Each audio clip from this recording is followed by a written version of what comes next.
दोस्तों ऐसे मेरे मन में एक ख्याल आया कि हम लोग बिज़नेस कंडक्ट करते हैं और बिज़नेस का सक्सेस इस पर डिपेंड करता है कि हम और हमारे लोग कम्युनिकेट कैसे करते हैं।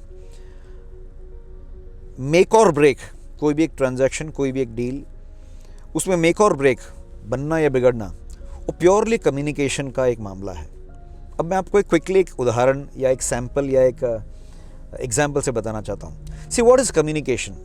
Communication is you say something and the other person understands. This is communication. आपने कुछ बोला और सामने वाले ने समझ लिया। But what is effective communication? Effective communication क्या है? Effective communication means you say something and सामने वाले ने उसको समझ लिया और उसके हिसाब से उसने रिस्पॉन्ड कर दिया है, right? So you say something and the message is landed in the minds of the person whom you are speaking to and he और शी हैज रिस्पॉन्डेड अप्रोप्रिएटली। तो इफेक्टिव कम्युनिकेशन ये हो गया। तो अब कम्युनिकेट करते समय वर्ड्स का तो एक रोल है ही, लेकिन अपनी जो टोनैलिटी है उसके ऊपर अगर हम लोग गौर करें तो आप देखेंगे कितना फ़र्क पड़ सकता है। तो let me not tell you how the meaning changes when you change what you speak.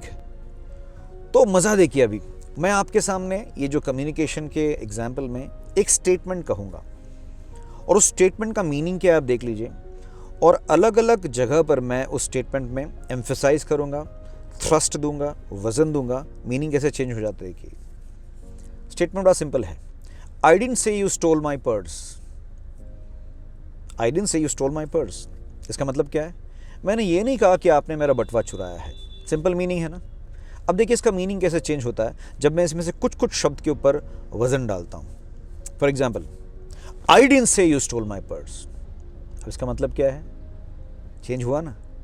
इसका मतलब है मैंने नहीं कहा, किसी और ने कहा होगा। मीनिंग चेंज हुआ ना।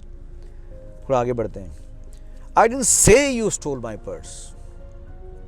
इसका मतलब क्या है? आई डिडंट से मतलब मैंने ये बोला नहीं है, लेकिन इसका अर्थ ये भी हो सकता है मुझे मालूम है कि आपने पर्स चुराया है। मीनिंग चेंज हुआ ना। I didn't say you stole my purse. इसका मतलब क्या है? इसका मतलब सिंपल है, मैंने ये नहीं कहा कि तुमने मेरा बटुआ चुराया है। इसका मतलब किसी और ने चुराया होगा, चोरी तो हुआ है। देखिए मीनिंग चेंज हो गया, right? I didn't say you stole my purse.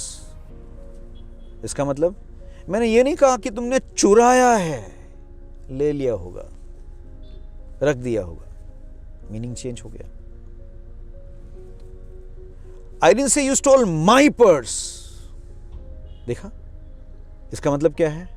तुमने मेरा नहीं किसी और का चुराया होगा।